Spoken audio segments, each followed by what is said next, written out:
if you have friends struggling in their marriage or a friend that's been divorced 2 or 3 times, that's not the issue. The issue is, what's their attitude like now? Are they committed to God? It's not that they've made mistakes. Are they committed to God? Are they committed to their marriage? Are they committed to doing the right thing? Because you're going to have some bad days. Welcome to the Marriage Today podcast. We're here to help every couple succeed in marriage and have the marriage of your dreams. And I'm joined today by my wonderful wife, Karen. Thank you. It's good to be here. We're going to talk about the power of friendships today. And we're talking in this podcast about the relationships you have with other people. 1 Corinthians 15:33 says, "Do not be fooled. Bad companions ruin good character." Now, I've been a pastor for 42 years. We've been in ministry for 42 years, and we've been married for 50 years. And one of the things that we see, Karen, is your friends are your future, period, end of story. Yes, we tell our kids, our grandkids, who you hang out with is going to affect you. Well, it says, don't be fooled. Bad companions ruin good character. You know, if you're a good companion, you have a bad companion, you're not going to redeem them. They're going to corrupt you. This is what it's saying. So when I got saved, I was 19 years old, and I had about 10 very close friends that I ran around with all the time. And I got saved in my friend's bathroom the night after my bachelor party, where I did a bunch of bad stuff. And you told me you wouldn't marry me. And I got saved in my friend's bathroom, and I said, "Lord, I'll follow you for the rest of my life, and I'll never turn back." When I said those words, that's the instant I got saved. Immediately after I said those words, the Lord said to me, "Never see your friends again." And that day, I was the captain of our baseball team, and I took all of the baseball equipment over to practice, laid it on the sidewalk, and walked away from every friendship, never saw them again. If I would have kept those friends, I would have never served Jesus. No.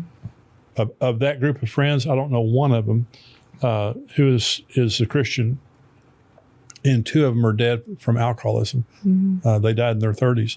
So divorce and adultery runs in groups. And so does good marriage. So do good marriages. And between us, Karen, and then I hope this doesn't come across as bragging, because I don't mean it like that. In our close friendships, we don't have any divorce. I mean, I can't think of one over many, many years, because the people that we run with, the people that we're close friends with, they're not perfect by any means, but they're committed to God and they're committed to their marriage. Well, when we were, young in the ministry, I had friends that we met every week and just kind of had a little Bible study, and we would pray together. And actually 3 of those friends had major marriage problems. One of them stayed married, but 2 of them did end up divorced. I'm not in a relationship with them. I haven't been in a relationship in 20 years. But I remember, when we were studying the Bible, and you and I were still having conflicts, because there's no such thing as a marriage that doesn't have conflicts. Right. On and on. It's like, it's not going to go away. It's just how you learn how to deal with them.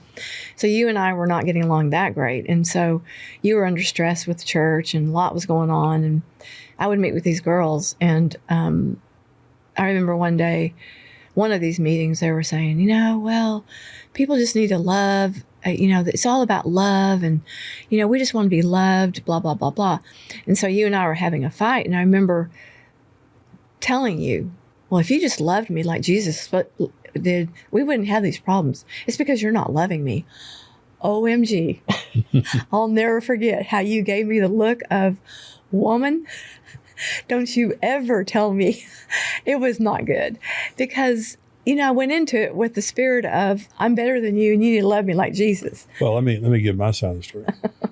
So you had 2 friends, and you had a lot of great friends. Oh, yeah. But they were good girls. They were good friends. Well, they were going through hard times with their relationships. I don't know if we're talking about the same women, but these were 2 women who had contempt for their husbands. And you were... It's the same people. Okay. Well, so when you were, it's like your children, and you put your children around these kids over here. When they come back, you can tell they've been with them. Yeah. That's the way you were with them. That's what I was saying. I came at you with the wrong spirit. Well, I remember that day very well. Well, what had happened, though, was there had been probably a dozen different times that you had been with them, and you just came home with this attitude of an anti-man attitude. and your attitude. I mean, your attitude toward me was not based on anything I'd done. It was based on the fact you'd been with them and they'd been bragging on their husbands the whole time. And I was getting more confidence in the Lord. It's like, oh, my confidence is growing. So, I mean, you came home that day and you said that to me, and I mean, I had enough. Well, but here's what I would say. Karen broke off her friendship with those two women. And I said to her, you choose them or you choose me, because I'm not going to let you be around them anymore, because every time you're around them, you get around me, you start banging on me. And so, in other words, even Christian friends, they were a bad influence on you because, see what I'm saying? All of our friends are committed to God in their marriage. They weren't. Okay. And they were, they had contempt for their husbands. Okay. And so rather than getting help and rather than you influencing them, they began to influence you. So when we first got married, Karen, we did not have any friends. And we joined a church and we met a couple that we really loved. And they were a good influence on us. They helped us get closer to the Lord. And we were friends with them for, I don't know, 10 years or so, probably. And then he moved. They moved about an hour away from where we lived. And when he moved, now he was a very godly man. And this is a great couple. He was raised with a godly mother. Very godly mother. And this is a wonderful couple that we loved a lot. We'd go stay at their house. They'd stay at our house. Our kids grew up together. And then he moved and he went to work for a man that was very ungodly. And they traveled together. So when he moved and went to work for this guy, the first thing he did was stop going to church. And so we were together one day, and I said, well, tell me about your boss. And he said, yeah, this and this and this. And his wife was telling you about his boss, and his boss was a womanizer and not a good man. Well, they were traveling all over the country together. So I said to my friend, hey, why are you not going to church? And he said, I'm just kind of in a season where I don't think I need church. And I said, really? And so we kind of talked about it. Well, then not long after that, we were together with them. And after we stopped being with them and we were alone, you said to me, I don't like the way he looks at me. I said, what? You said, I don't like the way he's looking at me.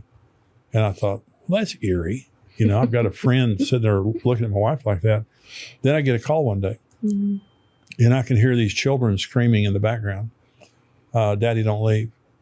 And it was his wife. And she says, talk to him. He's leaving me. And he picked up the phone. I said, stay right there. I'm there. No. And so he tried to talk me into leaving with him. And he didn't leave his wife for a woman. He left his wife for women. He had a friend of his that he was hanging out with, and they were both very immoral. And he ended up leaving his wife and just living this immoral life. It began with his relationship with that boss, and then his relationship with other people. So I've seen this in church in pastoring people. Your friends are your future, and no friends are perfect. I'm not saying that by any means. And if you have friends struggling in their marriage, or a friend that's been divorced 2 or 3 times, that's not the issue. The issue is, what's their attitude like now? Are they committed to God? It's not that they've made mistakes. Are they committed to God? Are they committed to their marriage? Are they committed to doing the right thing? Because you're going to have some bad days. And when you're having a bad day and you go to work, it's like, let's go to the strip club tonight. Let's go do this. But when you're having a bad day and you're with a godly friend, they say, let me pray with you about that. It's going to be okay.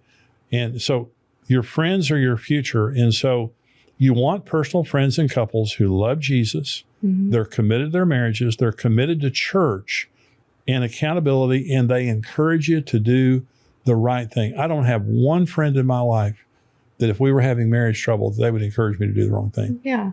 I mean, I look at Jesus and his friends. He had 12 disciples, but he only had 3 really close friends. That's right. And sometimes I think if you have too many friends, then it's not quality either. It's like you have to, make sure that, like you said, they're godly and they had the same values and their marriage is good. Well, we have hundreds of friends, but if you have 2 or 3 close friends, you're rich. Yeah.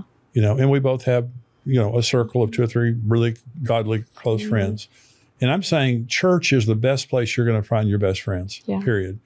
And I would encourage you to get involved in a local church. You look around until you find one that, it is a Bible preaching church and one that you feel comfortable in. But in that church, and not all the friends you find in church you're going to like. And all the friends you find in church are good friends necessarily. But once you've been there long enough, you're going to find some people that will become lifelong friends. Julie, our daughter's best friend, she met when she was 5 years old in church, and they're still friends, best friends to this day.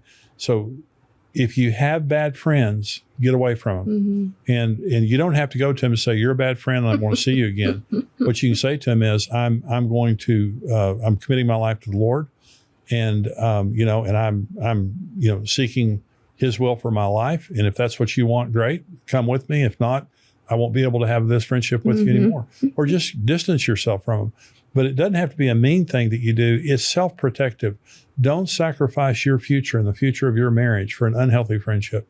Make them get healthier, but don't put yourself in a position to where you're, in that type of a relationship long term. Your friends are your future. And we hope that this has been helpful to you today. We'll see you here next time for more Marriage Day podcasts. God bless you. Goodbye. Bye.